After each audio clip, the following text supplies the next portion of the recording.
moves on to the next person. And again, I can't give you the doctrine any better than that, but basically it's what Paul calls the Christ. But these Jewish Christian groups call it the primal Adam, the first Adam. Paul talks about this in 1 Corinthians, the first and second Adam. First Adam was man made of the dust. The second Adam is a heavenly, made out of heaven. You'll see it at the end of 1 Corinthians. Paul knows all about the primal Adam and ideology. We don't, but he did. And these groups that I'm telling you about did, and Muhammad does too. The supernatural Adam idea, that's why Adam is above the angels. And the angels prostrate themselves to Adam. He gets this from these Judeo-Christian groups, Ebionites and others. There's a whole literature about this. Some of you are shaking your head and you know it. It's called the Pseudo-Clementines. It's written in the name of the first pope in Rome called Clement, who was supposedly a follower of Peter. But he wrote these books were written in his name, and they're against the book of Acts. They're Ebionite, Judeo-Christian documents that don't agree with what the book of Acts says in the New Testament. And that's where the primal Adam ideology is set forth as the principal ideology of these groups. And that's what we have here in the Quran. Adam is above the angels. Never mind, I don't hold you responsible for that. Iblis certainly is what we have in the Dead Sea Scrolls, Belial. The two consonants, BL, are the key to that. And it's also the devil. As I told you before, devil has BL in it. Diablo in more Spanish type languages, BL is right in the middle of it. It has added a D in the front, but the BL is there. These are all basically spin-offs on the same language cluster. Okay, Adam, we said dwell with your wife in the garden and eat freely of the fruits. You see, what knowledge is being shown here? As I told you, where's the knowledge from? Variations on the Bible. So when you're starting to be gracious or ingracious, you have to acknowledge where this material is coming from. You can't just say, oh, these people are no good because they didn't accept all of what they heard or something like that. If you're using 90% of their heritage to base what you're teaching on, you should at least be generous enough to acknowledge that. That's my particular position on that particular score. So if you're full of hatred or antagonism or something like that and you don't do that, that's not a very fair, generous thing to do.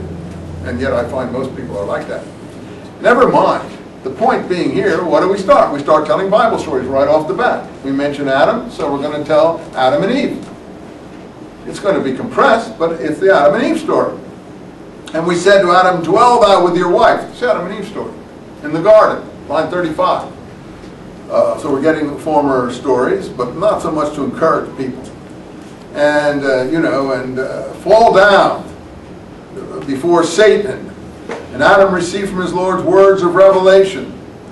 And so on and so forth. But they did disbelieve, line 39. O children of Israel, 40. Israelite, children of Israel stories. I'll only keep you for another couple of minutes. I want to find a good place to break it here. My favor wherewith I favored you, fulfill your part of the covenant and fear me. Establish worship, 43. Pay the poor due. Bow your heads with those who bow in worship. These are the basic doctrines of Islam now as they bubble out of Medina. And we'll hear them repeated over and over and over again. We didn't hear them in the early Medinese surahs. He's now got it down to a kind of capsule description. 47, O children of Israel, I'll come back to this. Remember the favor wherewith I favored you. And we delivered you from Pharaoh's folk. 49. Okay, what story are we under now? The Moses story. We've done the Adam story to a certain extent, well, at least we've referred to it. Now we're on to the Moses story. And that's how it is going. And look, 53. And verily we did give Moses the scripture and the criterion of right and wrong. And you wronged yourself by choosing the calf. You see, you think that's what this is named after, the calf there, the golden calf. He knows those episodes, but actually, I'll just run ahead a moment and I'll let you go. 67. And Moses said unto his people, Lo, Allah commanded that you sacrifice a cow. And don't be to make a game of it. Allah forbids that you be lighthearted about this. They said unto us, thy Lord, he maketh clear that the cow, what kind of cow she is. And Moses says, verily she's a cow neither with calf nor immature. It's a she's between the two conditions. So they say, pray unto us, Lord, what color is this cow? And he said, lo, it is a yellow cow. Brilliant is her color. And they go on like that. It's the red heifer. It's the red heifer of the Torah of Moses. And if you want to find it, look in a concordance. Blessings and peace be on you. I hope you'll be all good followers of the Quran as we proceed. A lot of good knowledge in here. More than most of us know.